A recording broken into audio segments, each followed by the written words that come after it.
नमस्ते सदा वत्सले मातृभूमे। हम लोग बात करने जा रहे हैं आज विश्व का जो ऑर्डर बदल रहा है, पूरे विश्व का ऑर्डर बदल रहा है। और मुझे लगता है कि भारत को विश्व गुरु बनाने के लिए या भारत को सर्वोच्च स्थान पर बैठाने के लिए परमात्मा ने तय कर लिया है कि हिंदुस्तान अब संसार में अमेरिका की जगह लेगा, ऐसा प्रतीत होता है। हालांकि शास्त्र भी ये कहते हैं कि कल की अवतार होगा और कल की अवतार में भारत पुनः विश्व के पहले पायदान पर बैठेगा। इकोनॉमिकली कह लीजिए अच्छा चल रहा है, पॉपुलेशन हमारे पास है, हमारे पास सभी प्रकार की जलवायुएं होती हैं, हमारे पास फोर्सेस इस समय वर्ल्ड की 4 बड़ी फोर्सेस में से हमारी फोर्स का भी नाम लिया जाता है। सैटेलाइट सिस्टम में, अंतरिक्ष शास्त्र में भी भारत का नाम लिया जाता है और विज्ञान में, इनोवेशंस में भी भारत का नाम है। भारत के प्रधानमंत्री मोदी जी के बनने के बाद भारत ने जो चाल चली है, भारत ने जो स्पीड पकड़ी है, उस स्पीड से पूरा विश्व इस समय सवाल खड़े करता है। पूरा विश्व भारत पर कॉन्सेंट्रेटेड है, भारत से हर कोई संबंध बनाना चाहता है, क्योंकि विश्व की हर एक रिपोर्ट ये कह रही है कि विश्व में कहीं भी रिसेशन आ सकता है, भारत में 0% चांस है रिसेशन का। उसका कारण ये भी है कि भारत में खर्च करने वाले लोग बचाते ज़्यादा हैं, खर्च कम करते हैं। 1 रुपया अगर है तो उसमें 25 पैसे बचा कर रखते ही रखते हैं, चाहे मृत्यु तक वो रखे रहें। ये भारत का स्वभाव है। वो सोने में, चांदी में कुछ चीज़ें बचाकर, यानी कि अगर उसकी कमाई 1 रुपया है तो वो 1 रुपया खर्च नहीं करता, वो 75 पैसे खर्च करने वाला है। ये उसके स्वभाव में है, इसलिए भारत की ये स्थिति बताई जा रही है। लेकिन भारत का जो परिदृश्य बदला है, जो आज की टेक्नोलॉजी है, जो आज का सवाल है, उसमें अब मैं ये कह रहा हूं कि वर्ल्ड ऑर्डर बदल रहा है। वर्ल्ड ऑर्डर बदल रहा है। पहले ग्रीनलैंड के मामले में मैंने सेम शब्द इस्तेमाल किए थे कि वर्ल्ड ऑर्डर बदल रहा है। हो सकता है यूरोप और अमेरिका आमने सामने आ जाए, लेकिन तब भी मैंने कहा था यूरोप और अमेरिका इतने बड़े खतरे नहीं है, और यूरोप और अमेरिका आपस में भी खतरा नहीं है। उनकी वो अंदरूनी नाटों की अंदरूनी खेल हो सकता है। डोनाल्ड ट्रंप ने एक जगह पर कंसंट्रेट किया और दूसरी जगह पर हमला किया, लेकिन वो प्रॉक्सी बनाकर लड़ता है, इसमें कोई शक नहीं। ये अमेरिका का स्टाइल है कि वो प्रॉक्सी के रूप में लड़ता है। प्रॉक्सी से मतलब है कि वो जिस देश से लड़ना चाहता है उसके बगल में एक ऐसा देश उसको सपोर्ट करना शुरू कर देता है। ऐसा ही उसने यूक्रेन के मामले में किया। वो अलग बात है कि यूक्रेन नस्तेनाबूद हो गया, लेकिन रशिया की शक्ति क्षीण हो गई, इसमें भी कोई शक नहीं। फिर उसने इजराइल, आज से 75 साल से इजराइल को वो सपोर्ट करके आया है। इजराइल को पूरे खाड़ी के बीच में प्रॉक्सी बनाकर रखा। हालांकि उसने शिया और सुन्नियों के बीच में भी सही से खेल कर रखा है, इसमें कोई शक नहीं।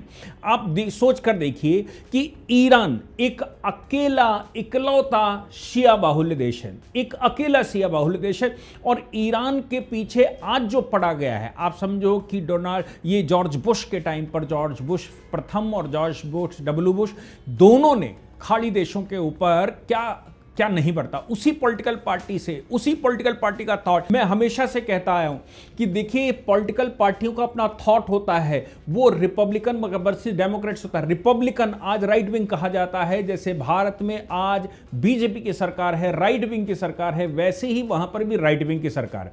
और रिपब्लिकन के टाइम पर ही रिपब्लिकन का जो सबसे बड़ा विश्व में खतरा वो अपने आप को महसूस करते हैं, वो महसूस करते हैं कि इस्लाम उनके लिए सबसे बड़ा खतरा है। इसीलिए अक्सर उनकी पार्टी जब रिपब्लिकन सत्ता में बैठता है तो हमेशा एक बात जरूर कहता है कि कभी वो दुबई को, कभी वो खाड़ी के देशों को अफीम बताता है, तो कभी वो धुरी देश बनाता है, कभी कुछ बताता है। डोनाल्ड ट्रंप पहली बार बैठे थे तब भी उन्होंने यही किया था, इस्लामिक कंट्रियों के वीज़े निरस्त कर दिए थे, उनके एंट्री बैन कर दी थी, लेकिन वो कोर्ट से अलग हो गया, वो अलग बात है। मैंने हमेशा से कहा है कि भारत के साथ अमेरिका, देखो अमेरिका विश्वास तो नहीं कर सकते आप, क्योंकि वो इकोनॉमी के अलावा कुछ दूसरा सोचता नहीं। रिलीजन उसके मन में नहीं है, सद्भाव उसके मन में नहीं है, भाईचारा उसके मन में नहीं, ह्यूमन राइट उसके मन में नहीं है। वो ह्यूमन राइट और इनका सबका उपयोग करके दूसरे को दबाव में लेता है। ये पुरानी आदत है अमेरिका की। अमेरिका जब बना था, यूएसए जब बना था, तो वो इन्हीं आधारों पर बना था। सभी कंट्री अपने अपने बेस लेकर पैदा होते हैं। भारत मूल्यों के आधार पर बना, और खाड़ी जो है वो इस्लाम के आधार पर बना, यूरोप राजनीति के आधार पर बना, इसमें कोई शक नहीं है। लेकिन यहां पर जो सवाल है वो ये है कि रिपब्लिकन ये महसूस करते हैं कि संसार में सबसे बड़ा खतरा उनके लिए अगर कोई है तो वो इस्लाम है, और इस्लाम उनके लिए खतरा है तो कैसे निपटा जाए। तो मैंने जैसे कहा कि जॉर्ज बुश बैठे तो उन्होंने इराक को निपटा दिया अभी, और दूसरा कारण ये भी है कि वहां तेल निकल आया। और देखिए ईरान ने गलती ये की कि उसने जिस समय गाजा हो रहा था, इजराइल और अमेरिका के संयुक्त फोर्सेस गाजा में काम कर रहे थे, उस समय लेबनान का सपोर्ट किया, लेबनान के साथ हिजबुल्लाह का सपोर्ट किया। ईरान, उन्हीं के घर में, ईरान का डिफेंस मिनिस्टर या विदेश मंत्री कौन था, उनकी घर में ही था जब हिजबुल्लाह के बम फोड़े थे इजराइल ने। लेकिन ईरान ने क्या किया कि लगातार वो अगल बगल के देशों में जो सुन्नी बाहुल्य देश हैं, उन देशों में कुछ ना कुछ हरकत करता रहता है। अब इसी हरकत में उसने पहले भी कई बार हमले किए हैं। उन हमलों में अगर आप सही से याद करें तो याद आता है कि यूएई पर 2000, अभी तो यूएई पर तो अभी हमला किया उसने, लेकिन याद आता है कि 2-3 हमले उसने पहले भी किए। क्या? इजराइल के ऊपर 2024 में हमला किया, वही हिजबुल्लाह वाले मामले को लेकर। फिर उसने इसके बाद इराक पर भी हमला कर दिया। इराक चूंकि अमेरिका के कब्जे में है, इसलिए जनवरी 2024 में इराक पर हमला कर दिया।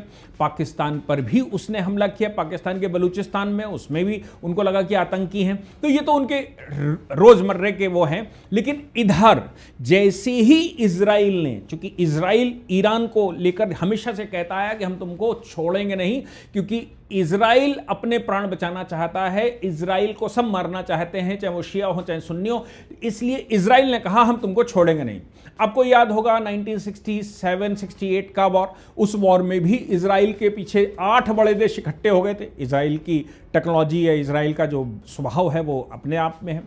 इजराइल ने जब हमला किया इराक के ऊपर, ईरान के ऊपर, तो अमेरिका उनके साथ था, वो हमला अमेरिका का हमला माना गया। ऐसी परिस्थिति में इराक का कहना है कि जब उसका सुप्रीम कमांडर मारा गया और सुप्रीम कमांडर खमेनेई को मारा, हालांकि खमेनेई की एक बात और है, उसके जो गुरु हैं खमेई, वो उनका भारत से ताल्लुक है। वो भारत में ही, ऐसा कहते हैं कि 18वीं सदी में वो लोग भारत आए थे इस्लाम का प्रचार करने के लिए, सुन्नियत का प्रचार शियाओं का प्रचार करने के लिए, बाद में वो वापस गए।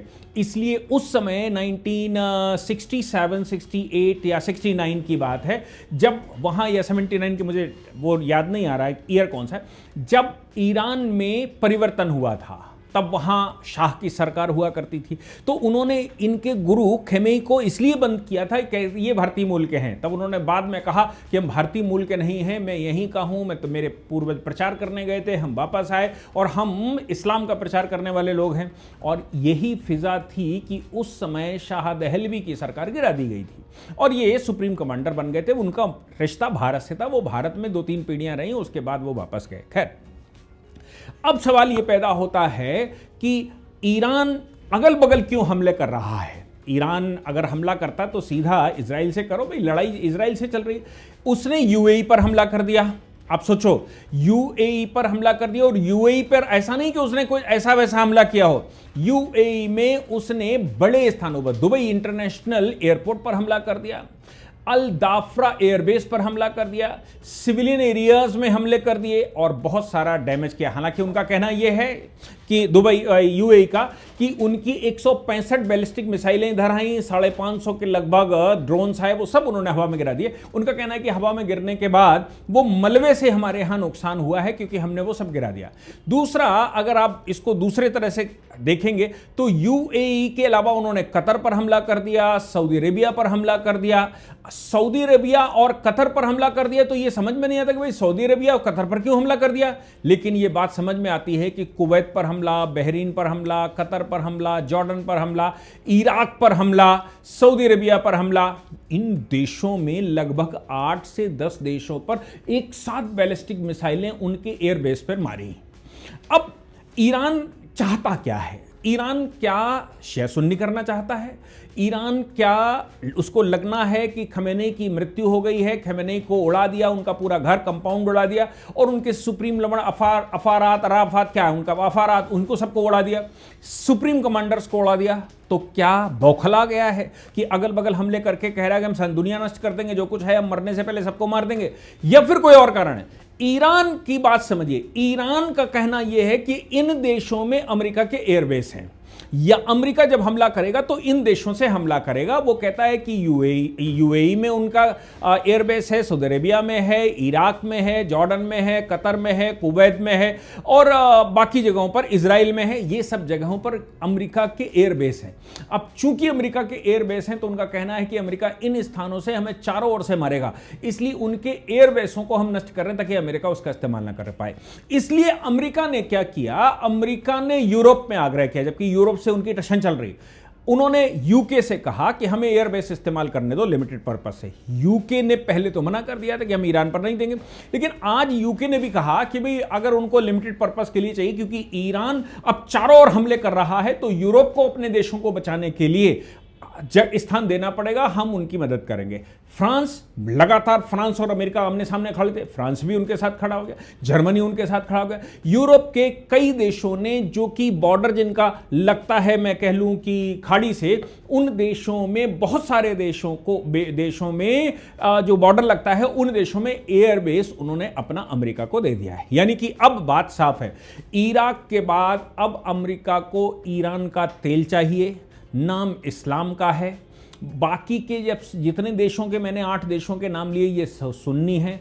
शिया और सुन्नी पैदाइशी दुश्मन हैं, इसलिए वो शिया हैं तो ये देश भी उनके साथ हैं और अमेरिका और इजराइल भी उनके साथ है। इसका मतलब ये हो गया कि लेबनान की बात करें, हम बात करें ईरान की या अगल बगल गाजा की, ये गाजा का जो रिपरकेशन है ये सब दूर दिखाई दे रहा है, पूरी खाड़ी को चपेट में लिए हुए। और खाड़ी में जिन देशों में, इन देशों में अमेरिका का बेस बना हुआ है, तो वो कहते हैं कि भाई अमेरिका के कहने पे ये चलने वाले लोग हैं।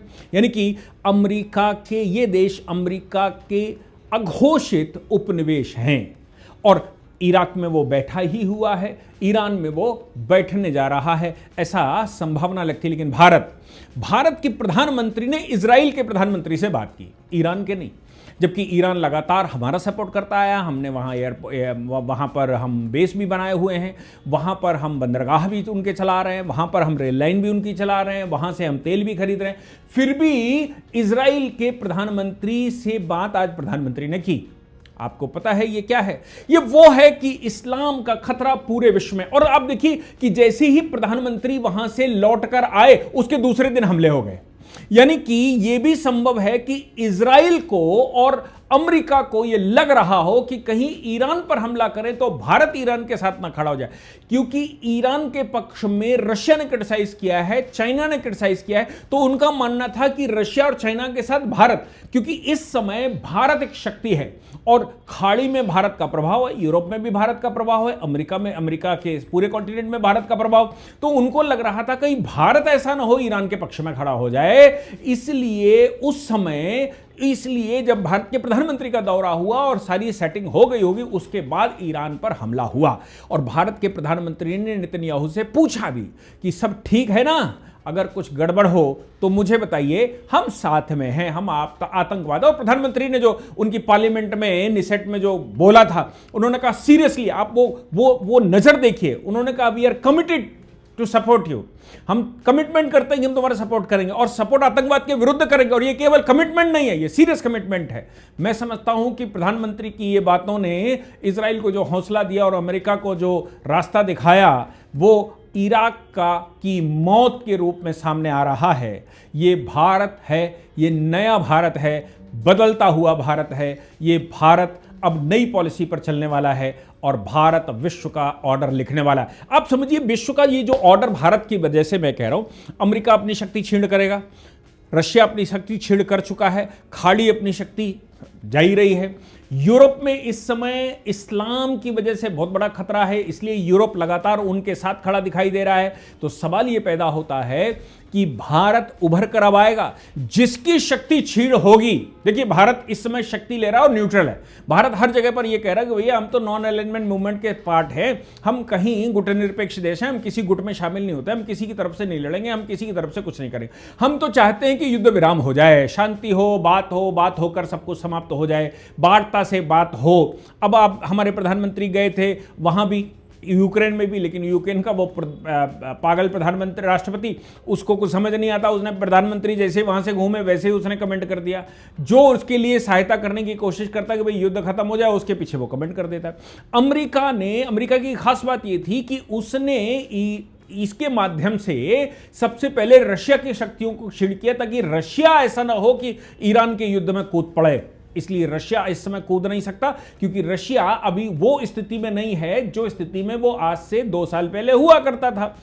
ये अमेरिका की सोची समझी रणनीति है। इधर दूसरी तरफ अफगानिस्तान, भारत का भी प्रॉक्सी, भारत के लिए भी एक समस्या है। अफगानिस्तान में अमेरिका का बेस था, अब है नहीं। अमेरिका का एक बेस अभी पाकिस्तान में भी है। पाकिस्तान के अमेरिकन बेस से क्या हो जाए, तो अफगानिस्तान ने क्या किया कि पाकिस्तान के बेस पर, चूंकि एयर स्ट्राइक इन्होंने करी तो उन्होंने भी करनी शुरू कर दी। अब उन्होंने इनके उसी स्टाइल में एयरफोर्स का इस्तेमाल किया जैसे भारत ने एयर स्ट्राइक करके किया था, भारत ने अभी जो किया था। आप सोचिए कि क्या अफगानिस्तान के पास अपनी इतनी शक्ति है? वो जमीन के गुरिल्ला युद्ध के माहिर हैं, वो जमीन के युद्ध के माहिर हैं, वो तलवारबाजी में माहिर हैं, वो नीचे जो गन शूट होता है उसमें माहिर हैं, बॉर्डर में, यानी कि जमीन का युद्ध करने में तो वो नंबर 1 है। लेकिन हवाई युद्ध करने में किसका सहयोग रहा होगा?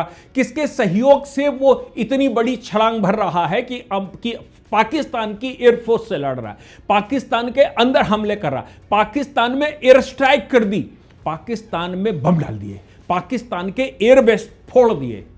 आप सोचिए अफगानिस्तान में क्या अपने आप में, क्योंकि वो तो रिकॉग्नाइज्ड है ही नहीं विश्व में कहीं से, भारत ने अभी रिकॉग्नाइज किया है, तो ऐसी कौन सी शक्ति है जो अफगानिस्तान को इस समय दम दे रही है और अफगानिस्तान पाकिस्तान में कर रहा है? ये विश्व का ऑर्डर बदल रहा है। देखिए, पाकिस्तान हमारे लिए समस्या हुआ करता था, लेकिन आज अफगानिस्तान उनके लिए समस्या बना हुआ है। हमारे लिए चाइना समस्या हुआ करता था, आज इकोनॉमी से लड़ रहा है। हमारे लिए अड़ोसी पड़ोसी बांग्लादेश समस्या करने की कोशिश की गई, लेकिन उसने भी श्रीलंका में कुछ करने की कोशिश करी गई, वहां पर भी ये सब कुछ सत्ताएं पलटी। लेकिन मैं समझता हूं इन पूरे युद्ध काल की परिस्थिति में विश्व में भारत एक ऐसा देश है जो उभर कर सामने आएगा। जैसे जैसे इन देशों की शक्ति छीड़ होगी, अमेरिका के पास केवल पावर है, इकोनॉमी अमेरिका की इस समय बहुत घाटे में चल रही।